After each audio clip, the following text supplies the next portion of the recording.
We are still not settled on what is no doubt a complex question, but it will require simplicity in answers. And the fact that we are in the process of discovering those answers in an Indian context, in full realization that India with its 200 million Muslim community should have a reflection on these important matters.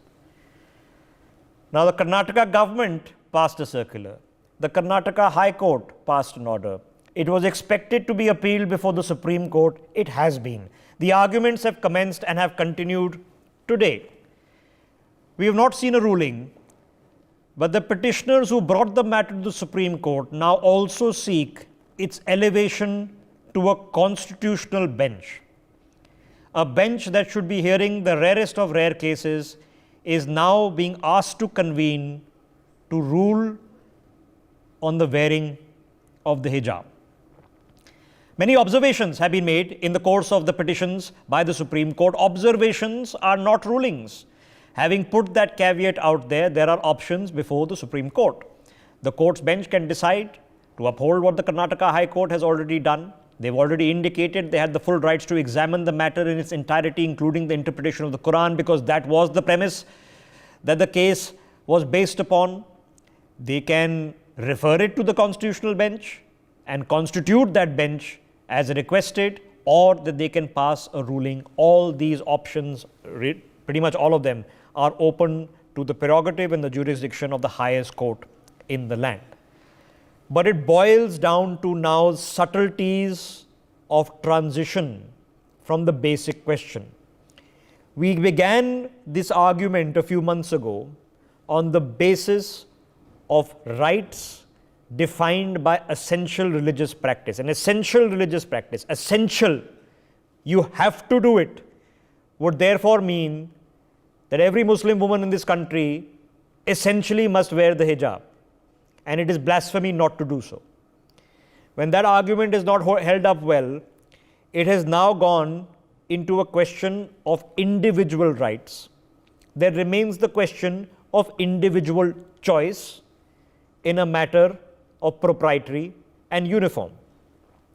Within all of this, the Supreme Court has asked, its judges have asked a simple question: how many students have been affected, in their refusal or inability to give exams because of this matter? What is the authentic figure? Now, I've been trying to figure this out. I work in a news channel that's been covering this story for better part of 3 months. Other than half a dozen, six people, population of Muslims in this country 200 million. Other than 6 in one city, in one state, I have not been able to find an authentic figure. Maybe we can try to get an understanding of it. Amidst the larger theoretical questions comes the very practical issue of young women not being able to give their exams just because of a choice of dress, right or wrong. Let me quickly open up this conversation. Joining us on the broadcast, we have Taira Hassan, Lubna Kamal is with us, Barkha Threyan joining us on the broadcast as well. Taira ji, let me begin with you, ma'am. Now, what is essentially different in the argument that is happening in the Supreme Court, in your view, than what has already been argued and ruled upon in the High Court? The state will not decide.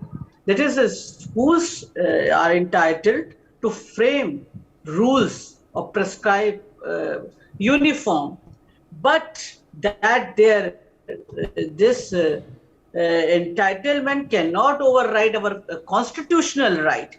Even if the one girl is denied, I'm saying their right to education that is enshrined in our constitution, that is not a right way. I'm saying whether it is in the Quran or whether it is not, it is debatable. I am not observing hijab. In my family, nobody did. Are you committing blasphemy by not doing so, ma'am? It's between me and God. It is between me and God. Let me complete. If they want to do the Article 21, the freedom of expression, dignity of life. So let them decide. This their prerogative to decide whether they want to wear hijab or not. In your But opinion, yes, is if this they a are studying, constitutional matter that they should be elevated to the yes, highest yes. bench in the And if land? there is no, if they are studying in school, then they cannot use the head to toe burqa. This is what I'm saying.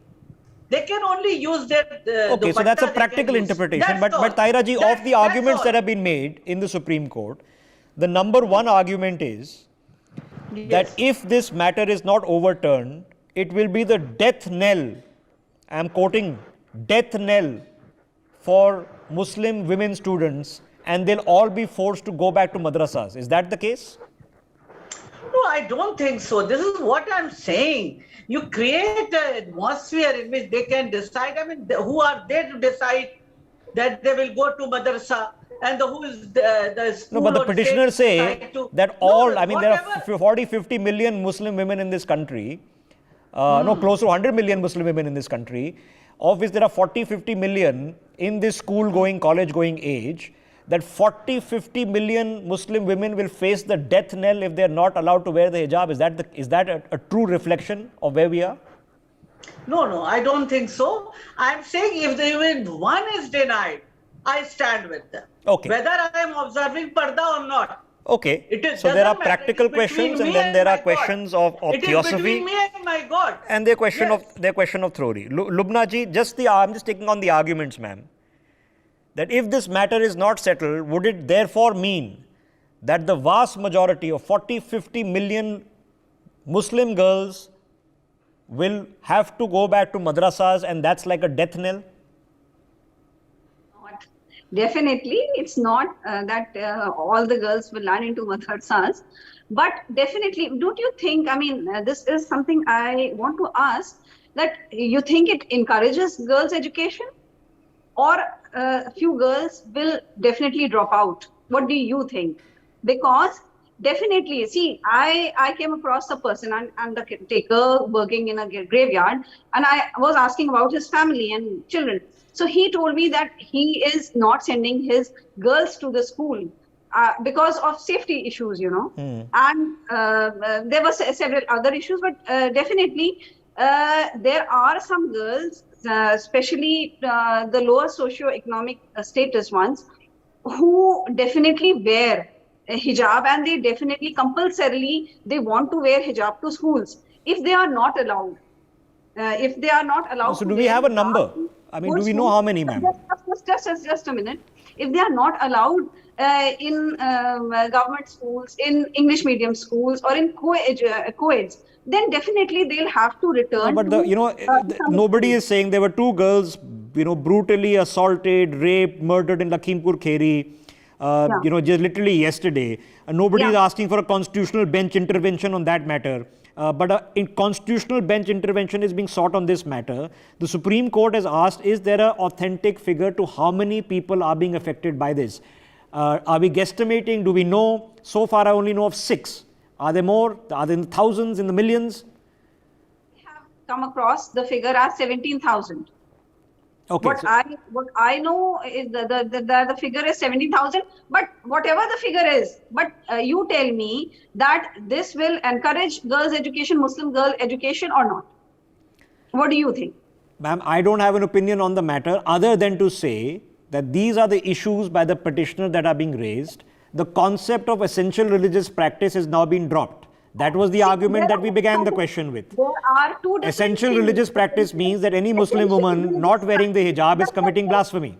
Just let me complete. Essential religious practice is one thing, and this whole matter is definitely another, because see, we have Hijab is a question of individual rights, not essential religious practice, is what the petitioners have said before the court. Are they right?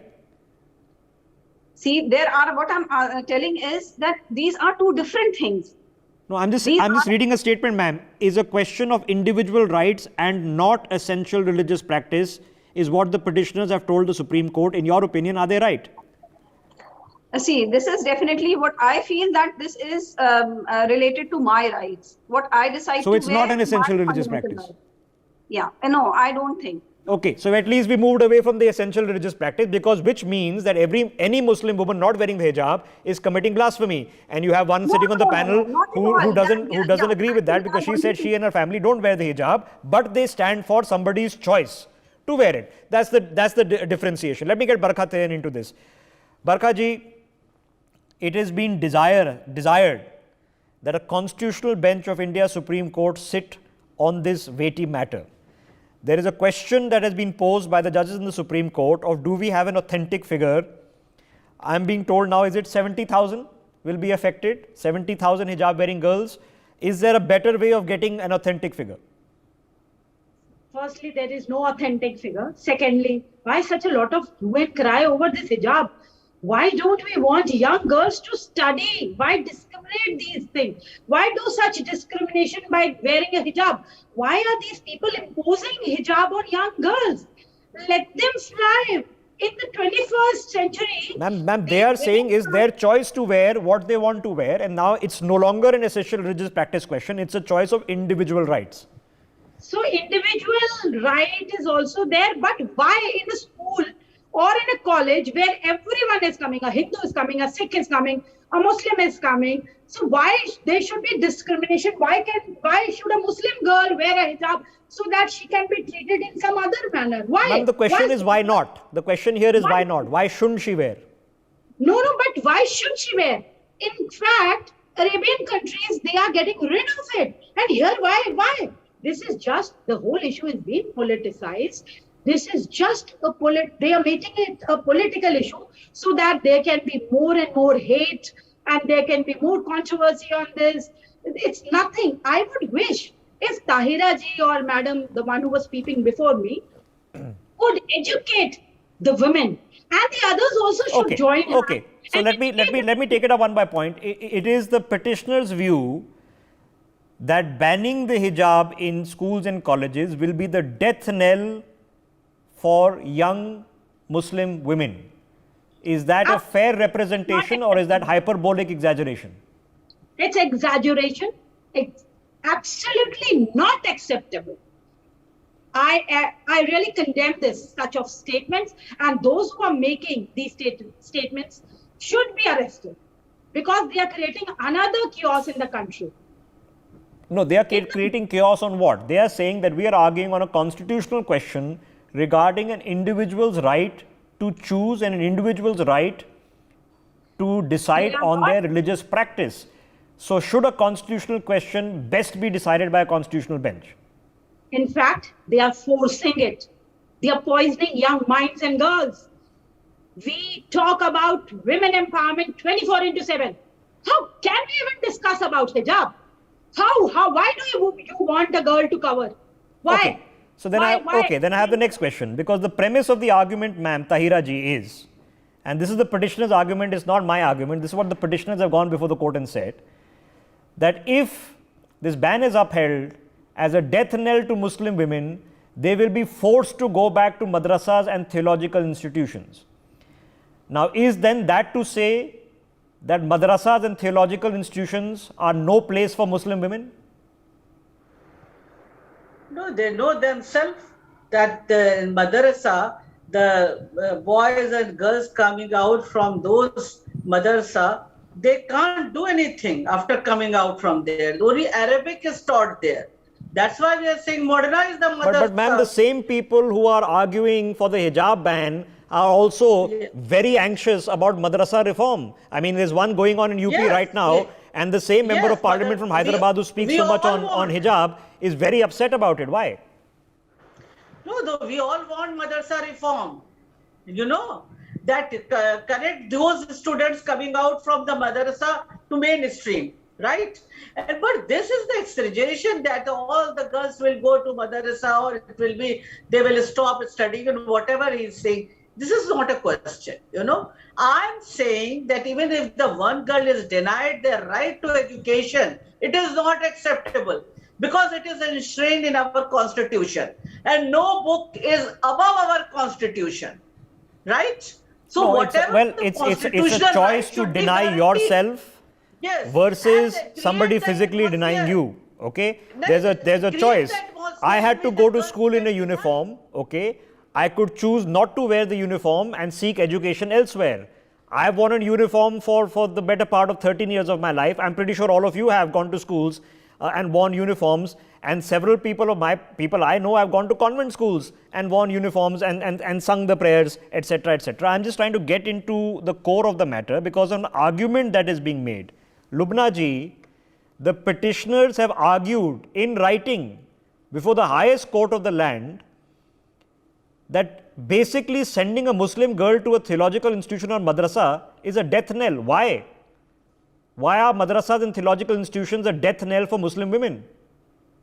See, I don't think so, because there are at least 25 students from a madrasa, those who got selected in NEET. So it's not like that. There's just But this is the exaggeration. petitioner's argument. It's not my argument. They are saying that Yeah, if a girl is forced to go to I theological understand institution, that. it's I a death understand. knell. I So the understand. petitioner is telling us that madrasas in this country are horrible places for young Muslim women. Why? See, there is definitely politicization of the issue, and there is definitely exaggeration too. But then, a Muslim girl, if she wants, see, because all the Muslim girls do not belong to modern families. There are families who do not allow their women to work. Even in Hindus, I know a family in Bihar. They are Hindus, and they do not let their bahu, who's a doctor, to practice. So people. But that's their free don't choice. think- It's a free choice, they will say. It's a fundamental right, they will say. See, that to is what I'm decide. saying, but it will be some time. Even though we are in 21st century, it will be some time before there could be those kind of changes. But the changes, ma'am, I mean, just 2 weeks ago, there has been a movement that's been restarted in Iran against the hijab. Okay, Iranian women want to drop the No one hijab. can force. No. No one can force. Neither the state, nor the parents, nor the society, nor the mullahs, nor the politicians. No one can force. But if I feel that I should wear, no one should have a problem with that. No, I agree with you, ma'am. Nobody can force me to wear a suit and tie, but the British brainwashed us so well over such a long period of time that here I am in a suit and tie. I've even got a pocket square. So, nobody's forcing me to wear it, but, let's face it, I'm a product of Macaulay's Minute, and this is how we've been brought up. So, the argument cuts across on what is forcing and what is cohabitation. Let me get Barkha Therayan into this. Barkha ji, in the bottom line of how we now get past this, and I'm hoping that one day we get past this, there has to be a representation, because all the arguments that have been made in court that Muslim countries allow this and 30 countries in which Muslim is a major religion allow this. In India, where Islam is a major religion, what is our interpretation? Are we now in a time zone where we can identify the tenets of an Indian interpretation of Islam? See, for me, interpretation here is that it's very simple. The first point I'll make again, that the whole issue is being only politicized. And be it a major religion, Islam, the more politicization is going on for this whole issue. And everybody knows that so many people have died also because of this. The controversy, whatever happened, people wrote, I remember Harsha wrote something on Facebook, and then he had to lose his life also. But why are we lingering on this whole issue when we have only one line to say, that let women go forward in their lives, let women empowerment be done in the country. The argument, ma'am, is being made that the best way to empower women, especially young girls, is to give them a strong and solid education, so that even if they've been brainwashed, okay, let's say their families have, told them always hijab, hijab, hijab, that when they come out as empowered women, able to think for themselves and turn 18, that they are able to make a free choice, and it will be worse for them if they actually don't have that education. Actually, that is why I'm saying that we need a lot of awareness. these people, these Muslim scholars, anyone who comes for debates, anybody who represents them, there should be total awareness on this issue. And the people who are poisoning young girls' minds should be picked up and they should be severely punished so that this further doesn't go on. Okay. And So the qualification is made an interpretation of religion, whether it's Hinduism, Christianity. I mean, Christianity till they had the Council of Nicaea was all over the place. And the same applies to Islam. Now, Taira Hasanji, a qualification has been made in the representation to the Supreme Court, quoting international examples, that in a lot of Muslim countries, Islamic republics, that this is a common thing, that in countries where Islam is a major religion, this is allowed.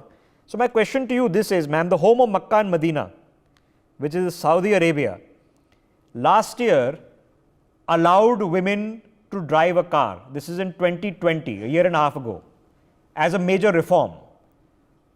So this is reflective of the situation of women in Saudi Arabia, that driving a car is a major achievement. Why in this day and age? Why is it so regressive? So regressive in Saudi Arabia, I don't think so. Their women are allowed to express themselves as freely as we are. We are democracy, and we are the largest democracy. I don't know how the petitioners are comparing Saudi Arabia and these places with the India. I don't get it, because our country run by the constitution, and you must be knowing this thing. Baba Sahib Bhimrao Ambedkar, who was the first law minister of independent India, he wanted to bring the Hindu code law, but could not bring that time, 1952-53, and he had resigned as a law minister. Slowly things had taken place, So I'm saying, first let the girls to study, let them get the education, create atmosphere in which they will decide. Okay, let them decide for themselves, but there is a root question since the matter has been brought before the courts. Okay, so let me ask Lubna ji. Right. Lubna ji, I'm asking you a straight question, and I know it's a difficult question. But why are the major Islamic republics, including the home of Makkah and Medina, some of the worst places with regressive policies, where as a woman you can't go out of your house without a male family member accompanying you. You until recently could not drive a car. Why?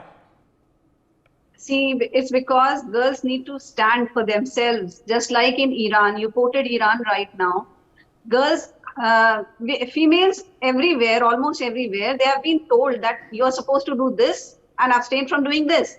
So this is something girls should stand against. And my mother has been driving a car since I was born, ma'am. Okay, and that was 30 years ago.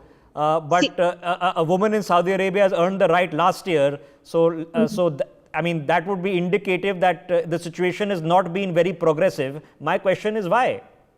See, that is because men have been governing us, na? It's men who have been deciding. It's men who have been always deciding for us. And mind you, we have been, the Muslim women had these rights, the property rights 1400 years back, but they were not giving they haven't been giving the actual properties, So it's just that we have to stand for ourselves. But ma'am, it is not a leap of imagination. Iran, Iraq, Syria, Pakistan, Afghanistan, Saudi Arabia, Qatar, even in the Emirates, if you are a Muslim woman, okay, in Qatar, the World Cup is coming, and what strange regulations have been put in for even visitors at the World Cup. If you are having sexual relationship and you're not married in Qatar and you go to the World Cup, you can be arrested and put behind bars. Okay, I don't know how empowering that is for men, women alike. So there is no running away from the fact that a lot of the Islamic republics, for some reason, have the worst record when it comes to gender parity. I don't know why, but maybe this gives us an opportunity that an Indian interpretation of what is right and wrong in Islam will be a hope, a guiding light for the world. The matter is not a difficult one, which is why we are not deciding on it. The Supreme Court is. Let's see what happens. We'll keep tracking it. For now, for having an open conversation and a fair one without, cutting each other, I really appreciate it. I know it's a difficult subject. Thank you. For more such videos, subscribe to the NewsX YouTube channel, hit the bell icon.